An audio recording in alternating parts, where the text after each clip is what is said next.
Hello, welcome to another episode of All Elite Arcade. That is right. If you are watching the video format on youtube.com/AEW Games, you can see that myself and the Chugs are actually together in the same room. Yes. In a hotel room, a nondescript hotel room. We don't want to tell you where we stay in case. But I'm here with the Chugs. How you doing? Yes, I'm doing great. This is an incredibly special episode. That's right. of Our All very Elite first. Arcade. Our very first in person. Yes. So very, very excited. Excited to talk some video games today. Yeah, we're here in Las Vegas for Double or Nothing, our big pay-per-view. This episode will drop just after our pay-per-view event. And I've had an incredible week in Vegas as of yet. But that's not what we're here to talk about. This is not the Vegas podcast. No. This we're here to talk video games. Yeah, baby. And the boys have been playing some video games. I've been, for this week, I've done a lot of travel. Because here we're in Vegas. You've been busy. Yeah, we were just on the West Coast for not Los Angeles, but at least California. So I've been traveling a lot, and I actually beat Animal Well. And by beat, it's a very complex, deep game where, and we have talked about this week after week about there being multiple layers to the game. Yeah. If there is 3+ layers, I am 2.8 layers deep. All right. And I will not complete the third layer, I've decided. Really? It is. So it's an incredible game with an incredible depth of secrets. Yeah. There is just a depth of those secrets that I'm realizing are just so far and so difficult that I don't really need to do it. And also I know what comes after. And so I'm like, okay, well, I don't need to complete it.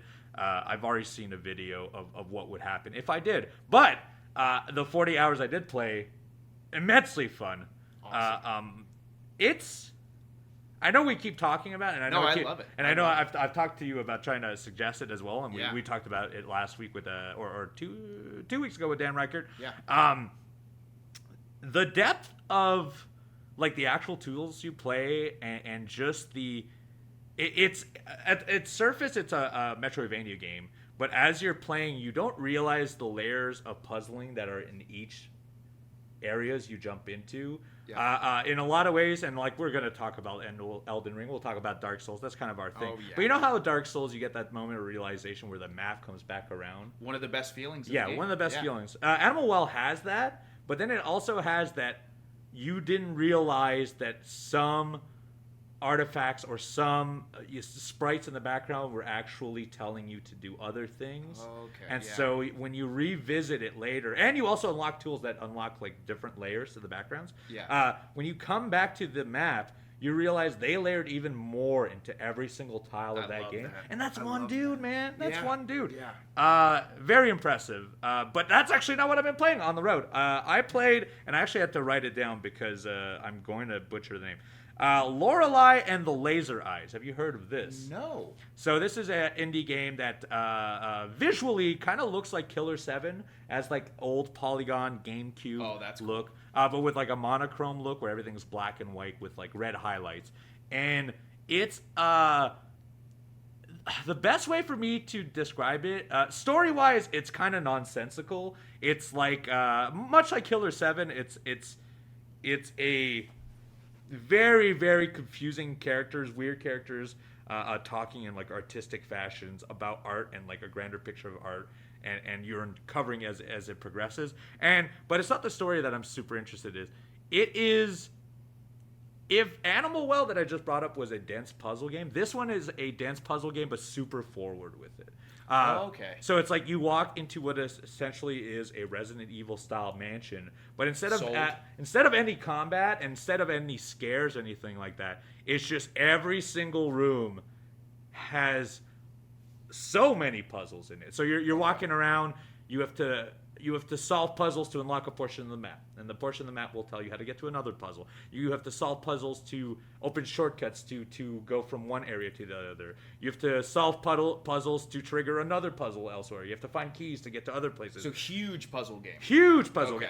In fact, I had no idea going in that that's what this game was. I thought it was kind of like Killer 7, which was going to be like a third. So is it mainly the art style? Art style is super. Yeah. Okay. Art style wise, I like Killer 7 a lot. I like those games a lot, and gameplay wise they're fun. But what I liked the most about it was like the eerie life, like the eerie like polygon style that they had at the time. Right. And so visually, it's very fun, very stunning. The monochrome style is very cool. It's got some weirdness in it, and it's a very weird game. But if you're into weird games and you're into puzzles, there's a huge amount of puzzles, and some of them are very challenging. I'm not super deep into it. There's a sheet that tells you the amount of puzzles, and I think there's like 140 of them. I've only completed 20 plus. Wow. But I've played 5 hours of it. So I think it's going to be... It's got some substance. It's got some substance. Yeah. Or I'm an idiot. It's one of the two. It's one of the two. But Uno, you are a puzzle master. Oh, yes, it's true. Puzzle master. Yeah. So I doubt that it's you being an idiot. You're right. You know, a lot of people tell me so. They tell me, "Oh, Evil Uno, you're so smart." But no, very interesting game. And if you're in if you're looking for an independent game that is handheld accessible and you want really cool puzzles, they have a ton of it. No combat, as far as I know, as of yet. So it is not a stressful experience. It's just stressful when you can't get the darn answers on stuff. But that's all I've been playing for this week. I don't know about you. Me, I'm going to have to work my way up to being a puzzle master. Yeah, I'm doing some more puzzle games. You're very technically driven in games. Yeah, and you're a super good first-person shooter guy. Like I've seen it in action when you played Halo. I was like, man, I cannot do that. I'm very good at butting heads with puzzles. That's which I understand the appeal so much too of not only when you get to a point where you discover what to do, but again, going off of what you said of discovering new areas or new things to do within Animal Well. It sounds like something I would really love. Yeah, I think the Metroidvania aspects of it, I think you would extremely like. The platforming elements of Animal Well, I think you would really like. I don't know if the deep layer of work that's involved in the puzzles would be something you're into, but I think you at least for the first 5-6 hour package, the first layer of the game, you would really love it. Really appreciate it. Yeah. What have you been playing? Well, speaking of new experiences, Uno. Yes. Hellblade 2. Oh, yes. Came out this week. And I, honest to God, I did not play the first Hellblade game. But I decided to give Hellblade 2 a try. I was not disappointed. And I can't... I'm trying to think of the right words to use, but Hellblade 2 is an experience. I only played for an hour and a half, maybe.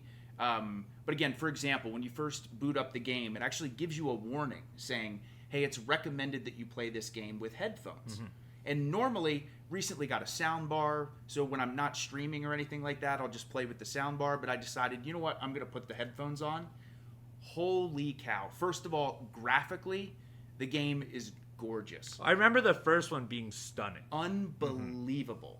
And the other very interesting thing, and this is so early in the game, so hopefully this doesn't super spoil anything, but when you do wear your headphones, all I'll say is there is someone talking to you in your left ear and then someone talking to you in your right ear, which it almost makes you feel crazy. It's so realistic, and the dialogue that's being said is so intriguing. Also, another very interesting thing is, again, I do love action RPGs and games with fighting and swords and all that stuff, but in Hellblade 2, the combat is so heavy. And normally, I think some people could perceive that as it being a negative thing. In this scenario, it's not at all. When you are fighting as the main character and you are swinging a sword or attacking somebody, the screams and the yells that she makes when she's in combat is so incredibly realistic that it's almost frightening. So it would be overstimulating to actually do a lot of it, essentially. Yeah. It is so impressive to the point where I, honest to God, can't wait to get home and continue this game, because it felt like a movie that you were a part of. So again, I only played Chapter 1 and a little bit of Chapter 2, but I am completely sold, and I'm 1,000% going to finish this game. So again, if Hellblade 2 is something anyone's interested in checking out, I highly recommend it, and definitely with headphones. Definitely with headphones. It's a very interesting, unique story. Again, it's a beautiful game. The sound design is great. It definitely... So I actually played Hellblade 2 before I flew here, and I played it a little bit late. And then I got to a point where I'm like, I have to be up in 4 hours. I have to stop playing this game because I'm not going to be able to sleep. I couldn't stop thinking about it. I'm still thinking about it. So it was really, really cool to play that game for sure. So I haven't played either of the games as of yet, but I do remember the first one coming out, and graphically, this is an Xbox property, so this is the first party Xbox game as far as I know, available on Game Pass right now if you have it. Yeah, if you have Game Pass, it's free. Yeah, and the first one is still available on there too, so if you want to play both of them together, you can. And I'm glad to hear you say it, because I remember reading reviews and it being very, very good. Yep. And it, so almost everyone spoke about the audio features because they really tailor-made it to the 360 audio format that headphones have become in the I was gonna say in the future, we're the present, but more recent years it'd been really tailored to that audio. And I remember there was I don't know the name of them, but it was an association representative of people with schizophrenia that said that this is by far the best representation of what it feels like to have schizophrenia. So they said they did studies, legitimate studies, to make sure that it came across as accurate as possible. This is super, super early in the game, so hopefully this doesn't spoil anything. And it's also in the first game too. So so it is. If you're in the first game, this is just this is what the games are. But in general. This is part of just selling how amazing it really is. For example, very, very early, within the first 5 minutes of Hellblade 2, there will be a voice in your left ear saying, "Oh my God, save them, go rescue them. You need to help them." And then that person will stop talking and the other person will talk and say, "You can't save anybody. You're worthless. Just give up." And it just does that constantly, back and forth. Yeah. Where you're like, whoa. It sounds like someone's right and it layers the screams of people getting hurt and all that. I heard it's a very emotionally heavy game. Yeah. It's incredibly heavy. And I'm especially excited for it too, because I heard it's a shorter experience too. Yes. I would be actually kind of terrified to go in an experience like this if it was 20 plus hours. Oh, I know. Yeah, just the mental weight of it. Seriously. Because I think easily I'll be able to finish it this week. Yeah, and you talking about this actually makes me kind of want to play it, because the first one I would hear the reviews and no one, and it's really too bad, because right now Xbox, I feel, is the interest is fairly low, which is unfortunate. But even the first one getting all those great reviews, it felt like no one I knew played it, and because no one I personally knew didn't play it, I didn't feel compelled to. So the fact that you're playing it now, and now I know someone who is actually feeling the experience, and it's everything I had read before. I'm going to make the effort. I'm going to be playing it. And that's kind of the exciting thing, because there's nothing better. And again, this is a major first-party Xbox title and things like that, but same thing. I hadn't known many people at all who had played the first one. So playing the second one now, again, it made me so excited to tell you and my other friends, guys, trust me, play this game, because it's unique, right? It's so unique. I've never played anything like it. It's memorable. You will never forget it. That's for sure. It's awesome. I mean, in a lot of ways, I know last week we talked about haptic feedback. Yes. Being a big upgrade to what video games are, and having that tactile feeling as you're playing things, and just having, the feedback on your controller, it really changed the whole experience.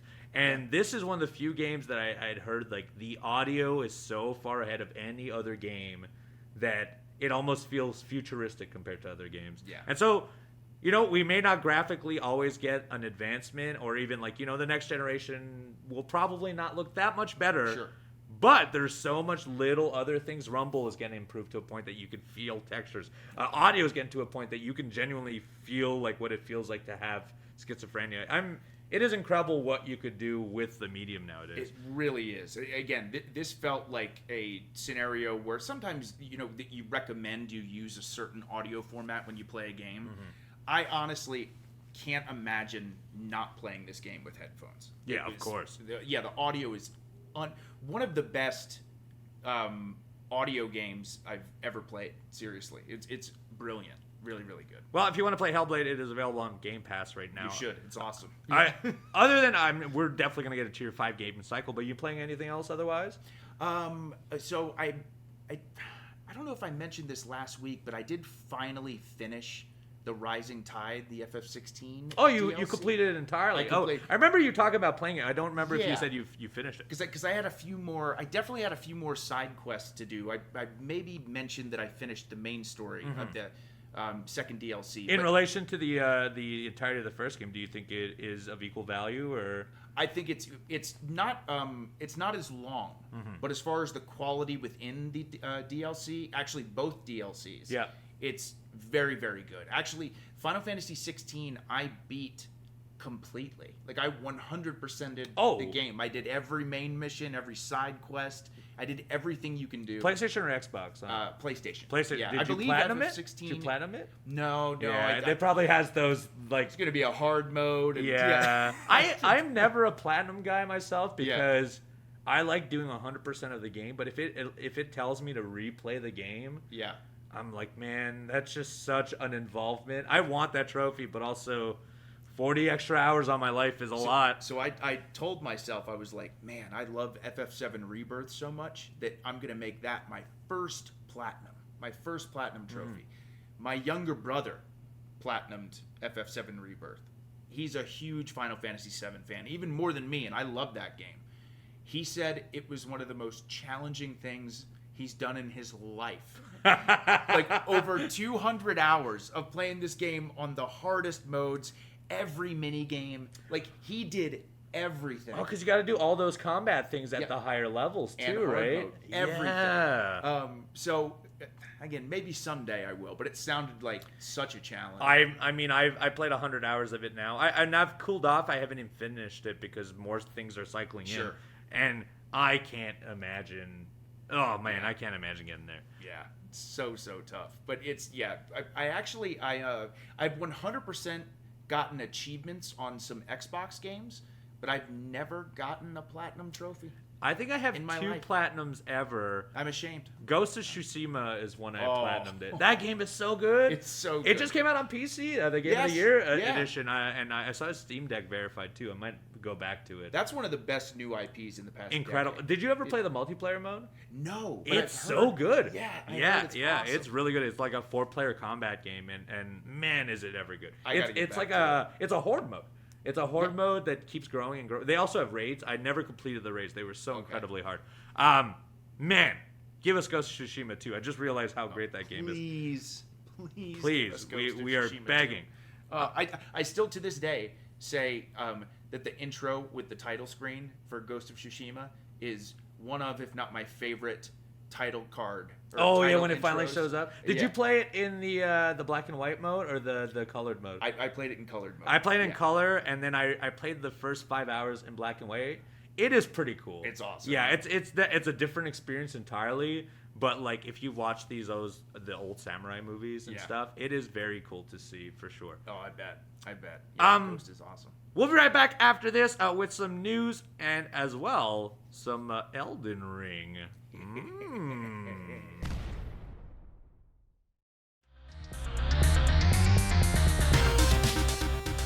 And we're back. We're back with some news. What are we? Mid-May? End of May. Already end of May. Almost June. This podcast has been around for more than a month. Kind of crazy. That is kind of crazy. It goes quick. Our child is growing so quickly. Dude, it flew by. It's flown by. Many more years to come. Many more years. That's right. We're going to be talking video games probably forever. Hey, news of the week this week. This is a pretty, not some huge stories, but there is a lot of little cool tidbits. One story, and we may talk about this a lot. In fact, we've talked about it almost every single week. There's a new DLC trailer that came out for Elden Ring. The Shadow of the Erdtree story trailer just came out. It's about 2 minutes long. It features a lot of footage, including bosses, including enemies, and a lot of lore. I've played through the entirety of Elden Ring, but I'm still far removed from it. Other than Michaela, because I believe she's in that trailer right at the beginning. Michaela, yes. Yes. Other than that, I was like, man, I have no idea where this is positioned. I know the Erdtree. Sure. And I think that part is fairly obvious from those trailers. And so I'm actually going to tag you in because I know you're when it comes to between you and I, you are the expert at the matter. So, 1, how excited are you for Shadow of the Erdtree? And 2, please explain what the hell happened in this trailer. Well, first of all, I do I do like to think I have put quite a bit of time into looking at the lore of Elden Ring, but just for the record, I by no means am an expert. I'm just a passionate fan. But the DLC has me so excited. I'm serious. Other than... We're like 3 weeks away. It's unbelievable. Yeah. I cannot wait. Can't believe it's almost here. But generally speaking, again, for the story of Elden Ring, obviously the Erdtree is the main focus with the Golden Order, and obviously with Marika and Radagon, all the demigods like Radahn and Melania and Rykard and all that stuff. So what's so intriguing about this DLC is it seems to be that this is taking place before the Erdtree even existed. So this is like oh my god, I just realized this is like the rebirth thing. Yes. So the idea, especially with them having Mikola in the trailer, and almost at one point, the thing that really fascinated me is in the very beginning of the trailer. The blood trail? Well, Mikola is reaching into something that could be perceived as a womb of some sort, and she pulls out these strands of gold, and then she stands up and lifts her hands up where it almost looks like she's turning it into a great rune, and then it backs up, and there's all these bodies that are lined up, and at first I was like, what are all the bodies for? But if you remember, when you go into the dungeons, the roots of the Erdtrees are bodies. So is she making the tree? Making the tree? I don't know. Everyone's just kind of guessing. Or maybe a tree before, like the Great Tree, for example. Before the Erdtree. And then, of course, we have so many questions about Mikola, who, again, for those who have played, minor spoiler warning if you haven't played it, but when Mohg is there with Mikola in the egg, yes, with the arm out, that's also a possibility that will be an entry point. Yeah, because I realized that like that opening shot of her, she's in that location, right, and I was like, oh man, okay, there's something here. What does this mean? Yeah. So and again, there's also different theories or ideas of like because Mikola is perceived as this like just perfect, pure human being in a lot of ways. But there's also thoughts that maybe there is like a darker side to Mikola as well, which I'm interested to see if they jump that way. But I think the thing that everyone seems to be talking about is the new, what looks to be main enemy, Messmer. Okay. Yes, Messmer. And in my brain, I feel like this Messmer character not only is a demigod, but is in some way, shape, or form, but maybe like an unknown child of Marika in a lot of ways. Oh, so you think that's what the womb from earlier on is related to? Or no, I think that is Mikola. Mikola. Yes, Mikola. Yeah. But so here's the interesting thing too within this game is lots of times the names kind of match up with the demigod or the Elden Lord that they were born to. So, for example, you have Radahn, Rykard, Ranni, or Renala. Yeah. Then on another side, you have Mohg, Morgott, Margit.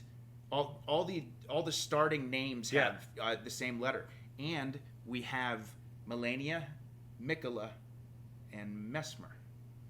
I feel like that's too much of a coincidence. Too much of a coincidence.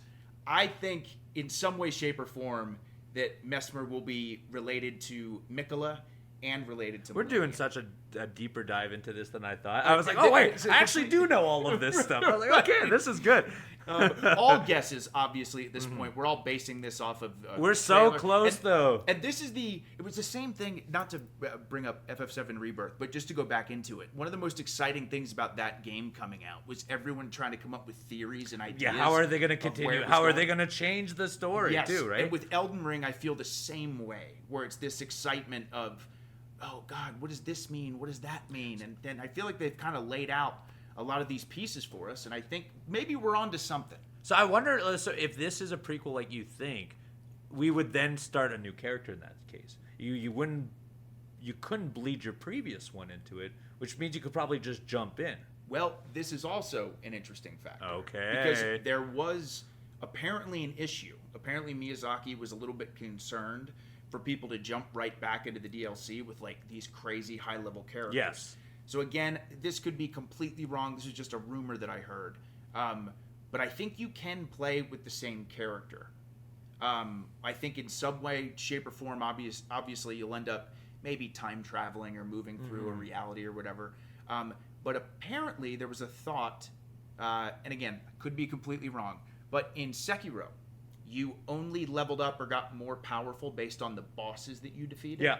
Apparently that you can play with the character that you have, but you won't get stronger within that world until you beat other bosses. Okay. So I don't know exactly. So you how would that have the work. same tech. You might have Yeah. but you may not have the same stats. The same Maybe. character. Or, Okay. But again, I don't know if that's the case. But I'm pretty sure that it will be a character that you've already been able to use. Yeah, because that's what I'm the most curious about. Is like if it's Me too. If it is a prequel, or even if it's not prequel, just where's the line where I can play this? You know, because a lot of DLC, that's not that it's an issue, but like specifically with Souls DLC. Yeah, because Elden Ring is a big meaty game, and there are parts in the game that if you achieve that part, you can't go back. Yep. And so I'm wondering, like, where does it live in the entirety of the game? Because I wouldn't mind starting a new character fresh. No, me either. Because I like the games, Yeah. and so therefore I will do it. But I wonder if you actually achieve everything like I did at the end of the game, what can you continue from there? Anyway, Yeah. we're so close. We're literally, we keep talking about it week to week. I could talk but about it all the 3-4 weeks away, we'll be talking so much about it because we'll both have our hands on it. Oh, yeah. There might be a whole dedicated segment. Well, I was going to say we might do an episode while we might have just to about the Elden Ring yeah, Shadow. we might have to. Yeah. And you know what? There's a lot of games this year that I think we might even have a full dedicated podcast to as well. God. All right, enough about Elden Ring, but thank you very much for that because honestly, I watched it and I was like, other than Mikla, I don't know what is going on here. Yeah. And the worst part is that you explaining it, I was like, oh yeah, I remember all of these things. Now I remember the connection of all. I was like, oh, this starts to make a ton of sense. There's a lot to the lore of that game. I mean, and again, oh yeah, it's in Souls games in Elden Ring, you have to dig. Yeah, you gotta go to the item descriptions. Yep. You gotta go. You gotta repeatedly talk to a character until they get mad and they tell you a text box. Yep. It is a dense lore game, but it's also you wouldn't know it if you don't look for it. Yeah. Crazy. Exactly. News of this week, end of May, here we go. George Miller didn't like the 2015 Mad Max game and says he would like Hideo Kojima to make one, but I would never ask him. George Miller just came out with that new Furiosa movie, so I'm assuming he was questioned about that and then asked about the video game. Yeah.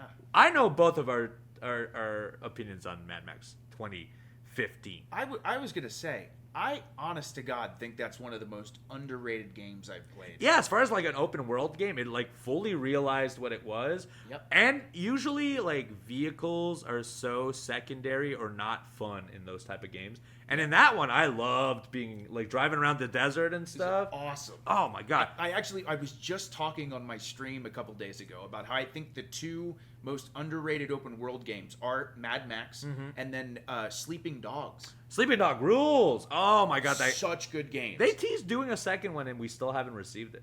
I'm still kind of miffed about it, to be honest. Mad Max 2015, in our opinion, is a great game, but it's kind of funny that George Miller said that he'd like Hideo Kojima to make one. I've made my opinion of Hideo pretty public already, but originally Mad Max 2015 came out the same day as Metal Gear Solid 5, which was an immense game to drop, and likely is one of the main reasons that game probably didn't do so well. I guarantee because I feel like if more people had their hands on it when it came out, they would have loved it. Right. Yeah. Right. Because I don't know a lot of people who've played it. I know eventually when they released it for free on on Xbox Game Pass and PS Plus or one of those services. More people have played it, but it wasn't relevant anymore. Right. And it slowly got its flowers. I think it's really good. I also like great. Shadow of Mordor is another one that I think open world is very underrated. I like that combat system. Yeah. I actually have not played that yet. Really? No, still not played it, but I've heard great things. They're great. Same They're thing. great. Same thing. And they've used that system on other games in the future as well. Yeah. Hey, play Mad Max 2015 if you like the Please Mad do. Max franchise. Because you're right. What an uphill battle coming out the same day as Seriously, Metal Gear yeah, Solid 5. that's a death blow to a lot of video games. Or like coming out on Mario Day or on a day that Zelda comes out, you're done for. You're done for. Or and what is less of a killer now, but used to be the huge killer. If your game came out the week of Call of Duty, you were screwed. Yes. You were screwed. I remember when Titanfall 2 came out around. That's what I was going to say. Oh my god, what a great game. Titanfall 2 is unbelievable. Some of my favorite levels in video games are in that game. Yep. Yeah, that construction level where everything starts building, and then that level where you phase through different realities is Titanfall 2, not only like gameplay wise does it feel amazing to play, but that campaign is one of the best FPS campaigns I've ever played. Titanfall 2, that's another one to play. Hey, get out there and play those old games. Mad for sure. Max, Titanfall 2, yep. All right, next piece of news. Neil Druckmann, you may know him as the director of Last of Us and the Uncharted series, says the new Naughty Dog title could redefine mainstream perception of gaming. I'm not sure what he means exactly from that, but he was questioned about his personal vision on his projects, and he said, I've been lucky to work on several dream projects, and I'm currently excited about this new one, which is perhaps the most thrilling yet. There's a growing appreciation for gaming that transcends all age groups. Unlike when I was growing up, this shift is highlighted by our venture into television with The Last of Us, which I hope would bridge the gap between gamers and non-gamers. He's eager by this new game because he believes it will follow the success of Last of Us. Now, we know it's a new IP. That's what I was going to say. If you know Naughty Dog, they made Last of Us, which of course, incredible game, incredible TV series. They also made Uncharted, which to me, I like Last of Us. In fact, they're so vastly different games. Very different. Yeah. I prefer the Uncharted series because it's more lighthearted. Last of Us hurts sometimes when you're playing it. Oh, yeah. That second game, anytime a dog, oof, and like just loss of character, it would always hurt. But I'm really excited to see what they do with a new IP because like they've really, I think graphically they've always been ahead from people. Yeah. They've learned how to meld cinematic acting but also with a video game. And I think games, because of the Uncharted series and because of Last of Us, have become better at it. Like I think those games had to walk so God of War could be like that. And I think a lot of how games are made are because those games did so well, and they used to hide loading screens behind crawling spaces and stuff that other games did not. I'm really excited to see what they're gonna dive into. I don't even know what it could be. Like that's, and I am too, because again, like you had mentioned with The Last of Us and the Uncharted series, two very different games, but two incredible stories. Mm-hmm. So the fact that they're so excited about this new IP makes me think we're gonna get a whole new adventure, a whole new story. From Naughty Dog, who are some of the best storytellers in game development. So I really, God, because immediately before you had mentioned that it's a new IP, I was thinking, Last of Us 3. Or, Uncharted 5. So I know they've teased, or at least they've responded that, of course they're talking about Last of Us 3, but they've never confirmed that it would come out. Yeah. And Uncharted 5, they've never said anything. And it would almost feel wrong to continue because that fourth one finishes in a way that I'm like, please don't make another one. Yeah. I cried at them. I've cried to a lot of their Naughty Dog games actually. Those games make me cry. But that last one finished so well. But I would love to revisit that universe because I love Nathan Drake and I love all that. So I don't know. I kind of want them to do a spy agent thing. You know, okay, yeah. I remember when Rockstar had teased Agent, the like you were a secret agent, and I was so excited to eventually play that. And they've never released it, but they have they're teasing GTA 6 for next year. I don't think this is what it is. If I'm right, cool. You could say Evil Uno knew it, but I did not. You heard it here first. That's it. You heard it here first, but I'm just making a bold prediction. I would love for them to kind of like visit that universe, I think. Yeah. What do you think? Man, I'm trying to think, too, of like a different... Because I feel a lot of games have done, like, we've got Ghost of Tsushima did the samurai stuff. We've done pirates now. Well, it's funny that you say that, because literally my brain immediately went to a third-person pirate-inspired game, like open world style or super cinematic with like amazing characters. Because that world, with the stories that you can tell within that, the pirate setting is so fascinating. And I think like the only open world one that we've had like that is Black Flag. I think. Yes. Assassin's Creed. Yes. I think that's the one. Yeah. But to see like a proper brand new IP of Naughty Dog doing something with pirates, I think could be really cool. Yeah. Something in space.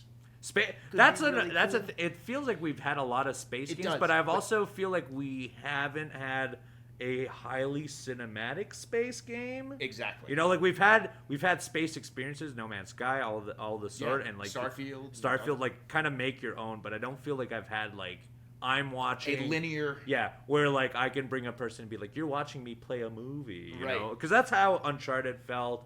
Yes. And that's how Last of Us felt. And I remember that's how they would advertise them as well at the time. The commercials like of girlfriends walking in being like, oh, what movie are you watching, right? Right. So at the end of the day, obviously a lot of really cool ideas, but I can pretty much guarantee that whatever Naughty Dog is going to work on, they're going to knock it out of the park. Oh, for sure. They can't miss. They can't miss. Next piece of news. We actually have a rumor. So, of course, we're coming into announcement seasons. We've got all kinds of... we've got the Summer Game Fest. I can't wait for that. You've got the Xbox Game Showcase. Nintendo's likely going to drop some stuff. We've got Tiny Build. We've got a lot of smaller... I hope Devolver does their direct. But it would seem uncovering through some insider gaming, it says that they believe there is a new Doom game coming out. Yes. Doom 2016 is one of my favorite games of all time. Oh my god. Yeah. Sorry, go ahead. The soundtrack, the way it feels, it like the fast pace of it's grotesque but also hilarious at the same time. Right. I love what they've done with the new Doom series. And now it would seem when going through a placeholder folders, one called Year Zero, they believe, this is purely a rumor, we might be wrong, but on June 9th, the date that Xbox Game Showcase is to be rumored, Doom will announce Doom The Dark Ages, which will be the third piece from this current Doom. Oh, man. Series. I was of two minds. I thought we would revisit Wolfenstein.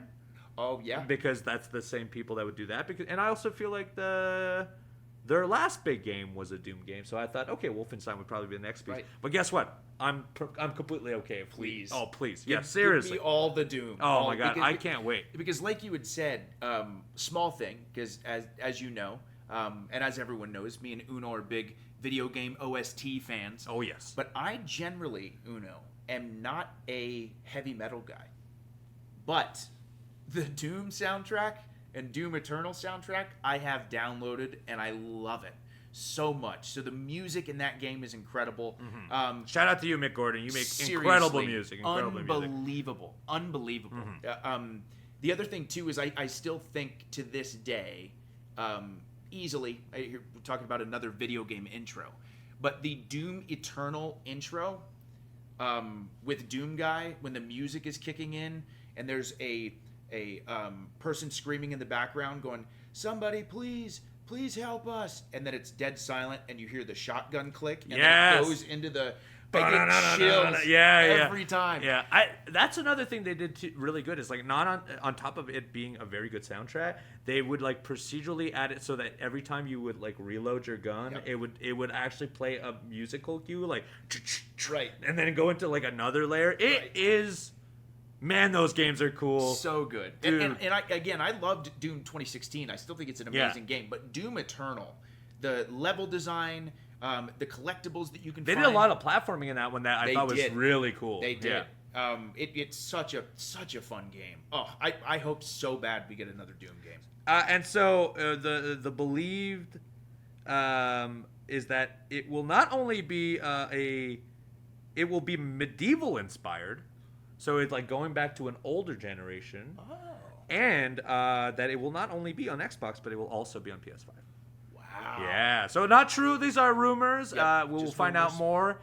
We could be completely wrong, but if they are true, I'm very, very I'll tell you what, I like the idea of a medieval style Doom game. Yeah. Give me a sword. Give me a sick. flaming sword. Please. And you know what? I would love a metal, but also kind of like medieval style soundtrack. Yeah, like Mick Gordon. And you know what? There was issues in the Eternal, or since Eternal, with Mick Gordon and the people at ID over at Bethesda. And I hope they resolve that, because Mick Gordon makes incredible music. He made incredible music for all the Wolfensteins and both Doom games. Yep. And I hope they resolve that, because if he doesn't make the music for the third one, it might be very hard to avoid, how integral he is to that series. He is such a huge part of that. So yeah, incredible composer. And finally, on our stories, this one's a weird one. So Sony is patenting a method to automatically play portions of games for you. And so what that means is Sony wants to secure an autoplay feature to play portions of gameplay in your place. It can autoplay grindy game sequences until you take back control. Now, I don't know if that would mean, like in an RPG, you do a lot of battles to try and level up. Or maybe it's like a farming sim where you're doing the same action over and over. Sure. I don't know how that would work. But Sony is trying to get it, and I don't even know if it's a good idea. I have a weird feeling about it. Yeah. Because I think, obviously, in situations like that, it would definitely make it more convenient and time efficient and things like that. Yes. But part of the appeal and the reward in a game like that, to It's me, putting is in the work. grinding. Yeah, portion. yeah. Like, I like a game that's designed in a way that there is no grind. Sure. But when you do the grind and you get the results from it, that's like if you don't. If I can get to level 100 without doing the hard parts, it almost feels like it's not a good idea. Yeah. But who knows? Maybe there's application to it that we're unaware of. Right. But they're trying to have that exclusive to Sony. If you're in our YouTube video, youtube.com/AEW Games, if you know of an application that would be interesting, do let us know in the comments down below, because I have no clue how they're going to use it. I know, I'm not sure either. So at least from our perception, I'm completely with you, where, like, again, I understand the idea of it, but it would it'd be a little heartbreaking, not having to grind to level up and things like that. But who knows? Again, maybe we're misreading it, but... Yeah, so interesting. I'm reading a little further. It says the autoplay mode uses data from the user play model to automatically play the AGC, the anticipated grinding content. So I guess it would be labeled as that for the user using a gameplay style that stimulates a gameplay style of the user. So it would take your data and play it as if it was you. Like it would. I guess it would analyze your actual hours of gameplay and then play it the same way you would. Which I feel we're in a layer where a smarter man understands. That's mind-boggling. Yeah, that's so insane. But I think will that be a game changer? I don't think so. Like, I feel like if you make that a big feature, then most people will just stop making grindy games. Yeah, that's a good point. That's how I view it. That's a good point. But hey, maybe there's a great application. Maybe you like this idea. Let us know in the comments down below. Yes. Because to us, it might not seem like a good idea, but to many, you may want to save on time, and maybe you absolutely despise the grinding. Exactly. Time efficiency is a very important thing in this world. And obviously, we don't have to use it. And so if this comes out and it serves hundreds and thousands of people who enjoy it, then maybe it is a good idea. Yeah. We will be back right after this.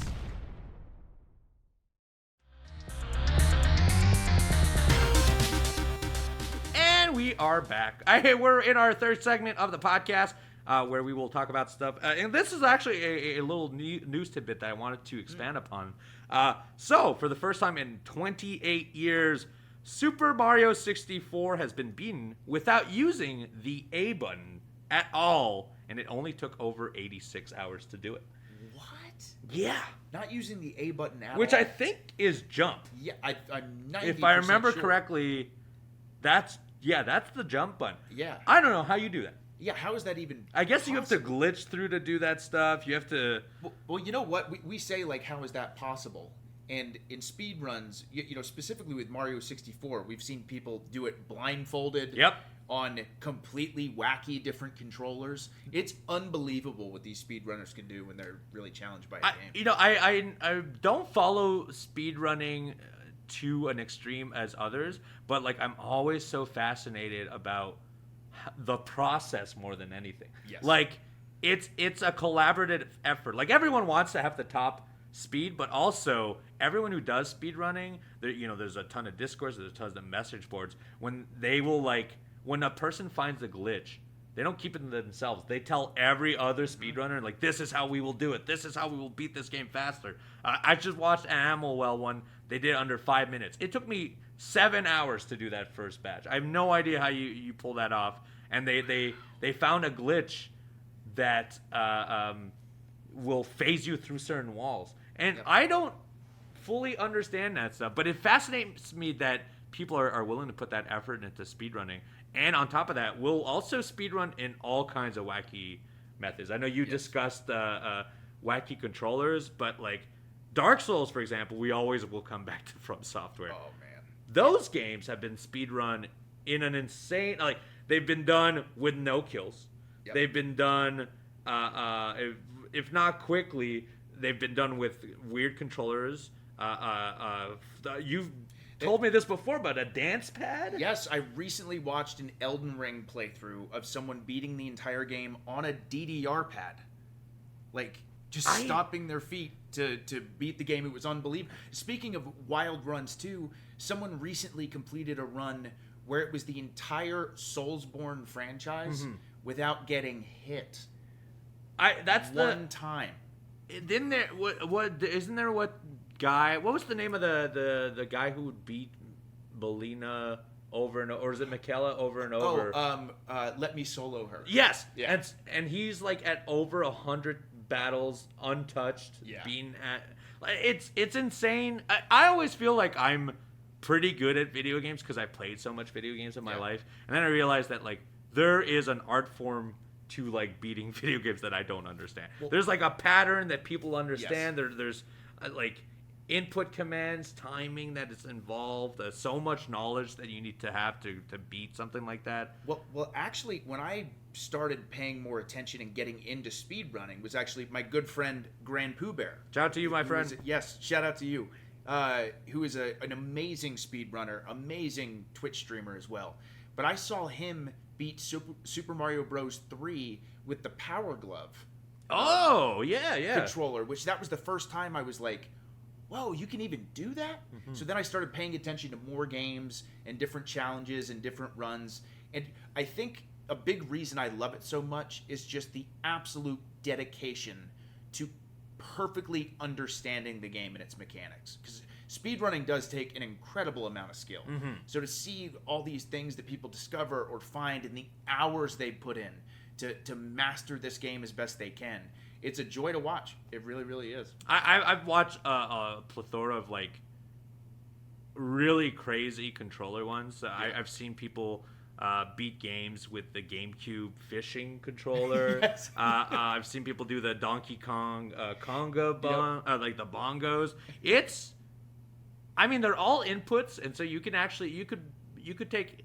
I know there's a man who also beat Dark Souls by linking potatoes to wires, and essentially the inputs for each one was a different potato. So as he tapped potatoes, it was different things. So like you can, I don't visualize games to that extent, the depth of what those people can do. Right. But they understand the impact of press and everything. It's insane. And I love it. I personally think it's super fascinating out there to see that stuff. And I love to, again, going back to the dedication of watching a speedrunner constantly grinding to get like a better time. There's another guy, Caleb Hart, who I love to watch, who does Final Fantasy VII speedruns. And he has tried, he'll try so many times for months, sometimes years, to like beat his time. And when you're there and you realize that he's going to beat his time, you feel like you're there with it. Like you're so excited for them, especially because of how hard they were. I've been there like for some of the live Twitch because like every year they do games done quick. Oh, and I love like GDQ. Yeah. they do that stuff with an audience because they do it with a live audience and they also do it with people like in the chat, on Twitch. Yeah. And the swell of energy that happens when someone realizes that like, ooh, this guy's like 12 seconds under now. We might see a run. Like, you see the energy behind and you see the dedication of these people. Yeah. It's fascinating. And, like, no one holds their speed run for very long. Right. It's like a challenge to every other person that's dedicated to it. Somebody beats it by 2 seconds and you're like, oh, no one will ever do this. And someone, like, a month later beats it by 3 more. It's insane.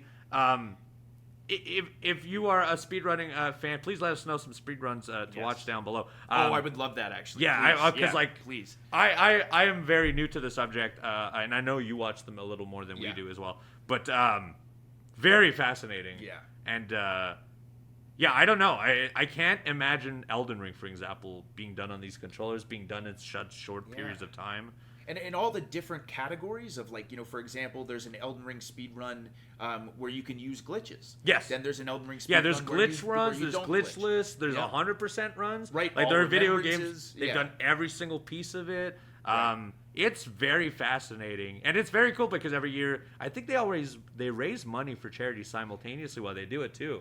Millions of dollars. Yeah, every year, like, if I remember correctly, last year was like $2+ million. I think it was raised. $2+ million. An insane. Unbelievable. These people are super dedicated, but on top of that, they're doing the moral thing, giving back as well. Yeah, and then they should get an applause for that for sure. Agreed.